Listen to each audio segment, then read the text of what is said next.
आपके बीच एक बहुत महत्वपूर्ण विषय को लेकर उपस्थित हूँ।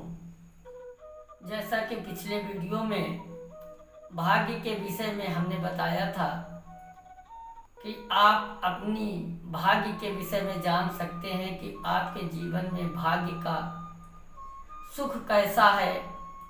तो आज के कार्यक्रम में हम आपको बता रहे हैं कि आपका भाग्योदय जीवन के किस वर्ष में होगा, क्योंकि भाग्य के द्वारा ही मनुष्य को सभी प्रकार के सुखों की प्राप्ति होती है। कर्म और भाग्य जीवन के दो पहलू हैं। यदि एक पहलू कमजोर हो तो जीवन कष्टमय हो जाता है। भाग्य का रोल हमारे जीवन में बहुत अधिक है। भाग्य के विषय में आज इस कार्यक्रम के माध्यम से हम आपको बताएंगे कि आपका भाग्योदय जीवन में किस उम्र पर होगा, कितनी आयु बीत जाएगी तब आपको भाग्य का सुख प्राप्त होगा। तो बात करें इस कुंडली को, तो ये लग्न कुंडली है। इस लग्न कुंडली से 1 2 3 4 5 6 7 8 9 नवा स्थान भाग्य स्थान कहलाता है। नवम स्थान है। इस स्थान पर जो भी अंक लिखा होता है तो उस राशि का स्वामी आपका भाग्येश कहलाता है। जैसे यदि यहाँ पे 5 अंक लिखा है तो 5 का अर्थ है सिंह राशि, और सिंह राशि का स्वामी सूर्य होता है, तो आपका भाग्येश सूर्य हुआ। तो सूर्य यदि आपका भाग्येश है, अर्थात नवम स्थान में 5 अंक लिखा है, सिंह राशि नवम भाव में आती है, तो सूर्य आपका भाग्येश हुआ। सूर्य जब भाग्येश से होता है, भाग्य भाव का स्वामी होता है, तो ऐसे व्यक्ति का भाग्योदय 24 वर्ष की बाद में होता है। इस चार्ट के माध्यम से आप देख सकते हैं कि जिन जातकों की कुंडली में भाग्येश सूर्य है, उनका भाग्योदय वर्ष 24 वर्ष, यानी 24 वर्ष के पश्चात उनको भाग्य का सुख प्राप्त होता है। उनके जीवन में एक विशेष प्रकार की ऊर्जा का संचार होता है, क्योंकि भाग्य से ही व्यक्ति को जीवन में सब कुछ मिलता है। अब बात करें, यदि यहाँ पर 2 लिखा है, 7 लिखा है, तो ऐसी स्थिति में वृक और तुला, 2 का मतलब वृक और 7 का मतलब तुला, तो इन दोनों के स्वामी शुक्रदेव हैं। यदि आपके नवम भाव में वृक राशि या तुला राशि आती है, यानी 2 अंक या 7 अंक यहाँ पे आते हैं, तो ऐसी स्थिति में आपका भाग्येश शुक्र हुआ।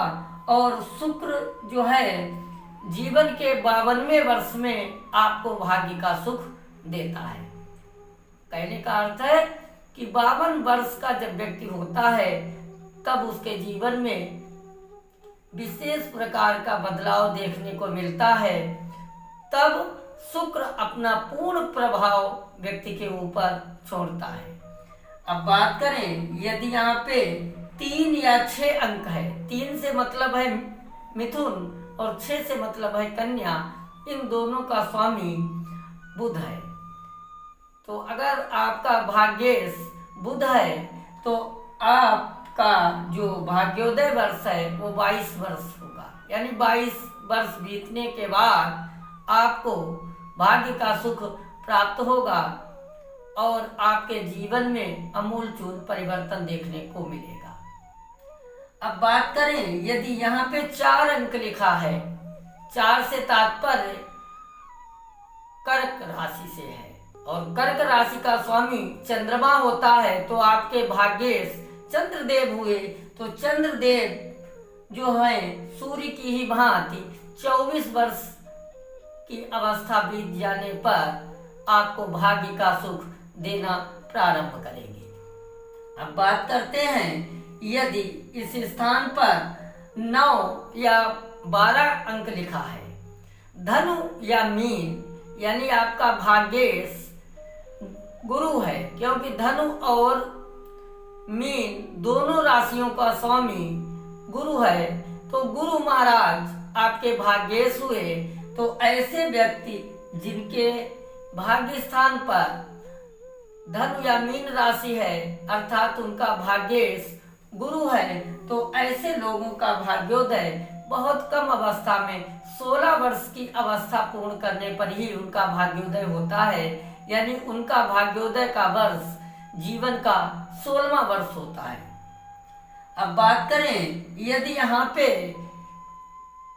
10 या 11 अंक लिखा है, यानी मकर या कुंभ, इन दोनों का स्वामी शनि होता है, तो ऐसे जातकों का जो भाग्येश है वो शनिदेव हैं। तो ऐसे लोगों को जीवन के 36वें वर्ष के पश्चात, यानी जब उनकी आयु 36 वर्ष की होती है, तब उनको भाग्य का सुख प्राप्त होता है। और इसके साथ में एक अभी मंगल के विषय में बताना शेष रह गया है। यदि यहाँ पर 1 अंक या 8 अंक आए, 1 अंक या 8 अंक यानी मेष राशि या वृश्चिक राशि आती है, तो ऐसी स्थिति में आपका भाग्येश मंगल हुआ, और भाग्येश मंगल होने पर जीवन के 28वें वर्ष में आपका भाग्योदय होगा। अब बात करें राहु और केतु की, तो राहु की अपनी कोई राशि नहीं होती है, इसको कन्या राशि का स्वामी माना गया है। अब यह निर्णय करना थोड़ा सा कठिन होता है कि हमारा यदि 9वें स्थान में हमारी कुंडली में कन्या राशि आती है, तो हमारा भाग्येश बुध होगा या राहु होगा। तो आपको इसमें निर्णय लेने के लिए सबसे सरल उपाय बता रहा हूं कि यदि कुंडली में बुध या राहु दोनों में जो सबसे बलवान हो, बलवान होने का मतलब है कि या तो अपनी उच्च राशि में बैठा हो या अपनी मूल त्रिकोण राशि में बैठा हो और शुभ ग्रहों से दृष्ट हो, शुभ ग्रहों की दृष्टि पड़ रही हो। यदि यहाँ पे कन्या राशि आती है तो आपका भाग्येश राहु होगा या बुध होगा। इसका निर्णय करने के लिए राहु और बुध में दोनों का बलाबल देखा जाता है। जो बलवान होता है उसी को प्राथमिकता दी जाती है। यदि राहु बलवान है तो भाग्येश आपका राहु हुआ। आपका भाग्योदय 42 वर्ष की अवस्था के बाद होगा। यानी जीवन में जब आप 42 वर्ष की अवस्था को प्राप्त कर लेंगे तब आपका भाग्योदय हो जाएगा, यानी भाग्य का सुख आपका अच्छा हो जाएगा। अब बात करें केतु की, तो केतु को मीन राशि का स्वामी माना गया है। केतु मीन राशि पर बहुत ही अच्छा फल देता है और मीन राशि का स्वामी देवगुरु बृहस्पति भी है। तो यदि कुंडली में गुरु बलवान है, यदि भाग्य स्थान पर मीन राशि आए तो कुंडली में गुरु बलवान है तो गुरु को भाग्येश माना जाएगा। यदि केतु बलवान है तो केतु को भाग्येश माना जाएगा। यदि केतु भाग्येश है कुंडली में तो आपका भाग्य उदय वर्ष 48 वर्ष के पश्चात होगा। यानी 48 वर्ष की अवस्था प्राप्त करने के बाद आपको भाग्य का सुख मिलेगा। आज के कार्यक्रम में इतना ही। यदि आपको हमारा चैनल पसंद आया है तो आप हमारे चैनल को सब्सक्राइब करें और किसी भी समस्या के लिए आप मैसेज के माध्यम से या स्क्रीन पे जो हमारा नंबर लिखा है आप फोन कर सकते हैं अपनी कुंडली के विषय में हमसे निःशुल्क ही पूछ सकते हैं। धन्यवाद।